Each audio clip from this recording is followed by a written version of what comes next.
Welkom en dankie dat jy by my aansluit vir Taxbreak.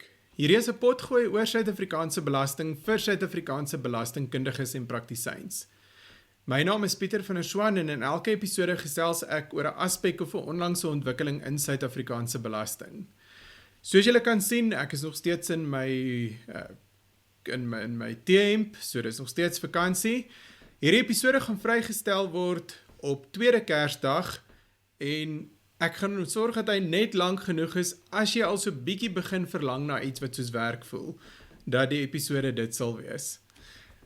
Ons onderwerp het egter niks met die Kersseisoen te doen nie. Ons praat vandag oor belastingtoelaas op solarbates. Nou heelwat mense het my gevra vir 'n episode oor hierdie onderwerp en SARS het ook onlangs 'n gids daaroor vrygestel, wat my laat dink dis dalk 'n goeie tyd om daaroor te praat. As mens dan nou die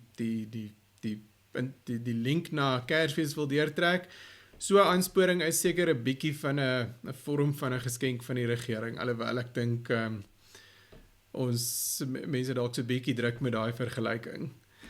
Goed, so waar staan ons tans met solarbates, solar energiebates? Ons het 'n permanente toelaag in artikel 12B en dan het ons 'n tydelike verbeterde toelaag in artikel 12BA. Ons het ook verder voorheen 'n aansporing vir individue gehad om solarpanele op hulle woonhuise te sit in artikel 6C, maar daai aansporing het reeds verval, so ons gaan nie oor omgesels nie. En dan vir aan die ander kant van die spektrum vir groter projekte se infrastruktuur gee artikel 12U ook aftrekkings, maar ons gaan ook nie vandag daaroor gesels. So ek wil graag net so bietjie 'n paar van die sleutelvereistes uitlig rondom die toelaas wat in artikel 12B en 12BA sit. So as ons gaan kyk na artikel 12B, so dis ons permanente toelaag op onder andere solar energiebates, wat dan sê dat dit waarop het geld, die items is masjinerie, aanleg, implemente of artikels wat besit word deur die belastingpligtige of verkry is in terme van afbetalingsverkoopsooreenkomste soos in die BTW-wet omskryf. Die volgende vereiste is die belastingbetaler moes die bate vir die eerste keer in gebruik geneem het, so met ander woorde, dis nie 'n bate wat die belastingbetaler self voorheen gebruik het en herverkry het nie. En dan die belangrikste vereiste volgens my rondom artikel 12B en BA, daar waar ten minste die meeste vrae lê, is die vereiste dat hierdie items moes dan vir doeleindes van die belastingpligtige se bedryf aangewend gewees het, deur die belastingpligtige om elektrisiteit op te wek uit fotovoltaïese solar energie. So 'n paar punte miskien wat as mens na SARS se gids gaan kyk, wat ek dink heelwat van die algemene vrae antwoord. As mens gaan kyk na bates wat byvoorbeeld solar energie gebruik, maar nie om krag op te wek vir 'n ander doel, soos byvoorbeeld 'n geyser wat water warm maak, maar nie krag opwek. Daai bates kwalifiseer nie. So die opwekking van elektrisiteit is 'n kernvereiste hierso.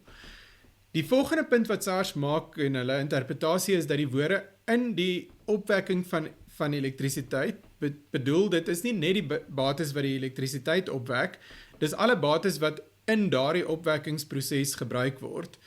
Nou, hulle sê dan duidelik, daar's 'n verskil tussen die generasiebates, daai bates wat krag opwek, stoorbates, met ander woorde batterye byvoorbeeld, of transmissiebates wat so iets soos 'n transformer of die kabels is, en die aansporing is primêr gemik op die produksie of die generasiebates. Wat SARS dan wel aangaan om te sê is die feit dat die aansporing of die toelaag praat van in die generasie van elektrisiteit, beteken dat alle bates wat 'n integrale deel vorm van hierdie stelsel om die krag op te wek, kwalifiseer vir die toelaag. So as mens byvoorbeeld na 'n battery op sy eie gaan kyk, wat in die Eskom netwerk ingeprop is, daai battery vervul die funksie van stoor. Maar as hy deel word van die groter stelsel waar daar solar energie opgewek word, gestoor word en dan weer gebruik word, dan kwalifiseer hy vir die 12B toelaag. Dieselfde met iets soos 'n transformer of die bedrading. Dan gaan die bepaling aan om te sê, maar dit is dan nou al hierdie items, dit sluit ook sekere strukture en fondasies in, mits dit aan die vereistes van die wetgewing voldoen.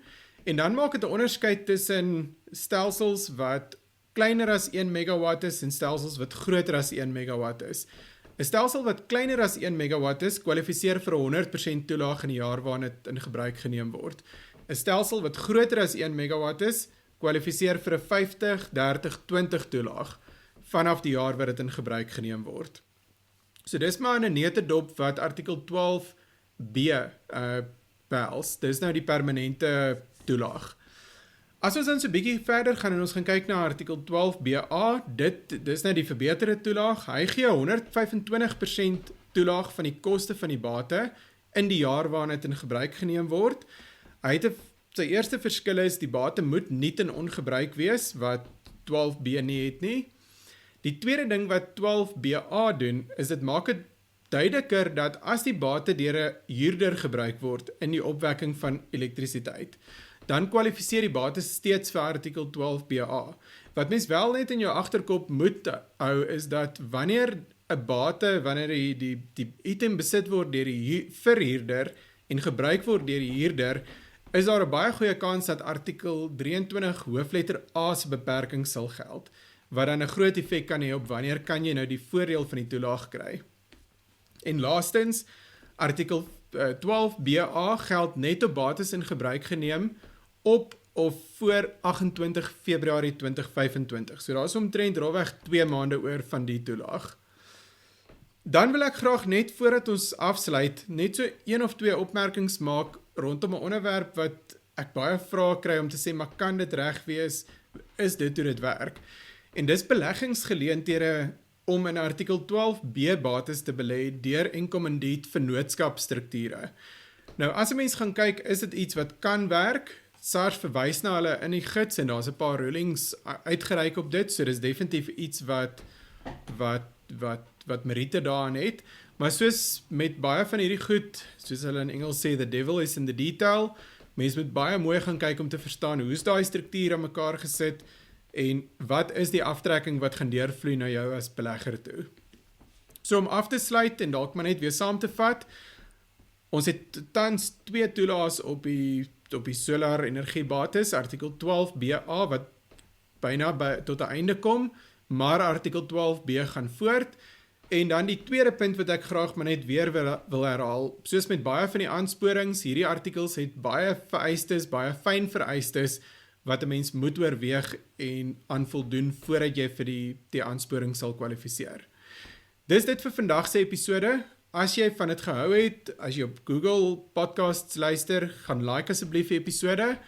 As jy op enige ander platform luister, gaan teken asseblief aan, gaan follow of subscribe, dat die platform jou laat weet as daar 'n nuwe episode is. En soos altyd, vertel asseblief jou vriende en kollegas van die Potgooi. Dis die enigste manier hoe ons die luisteraar basis kan groei.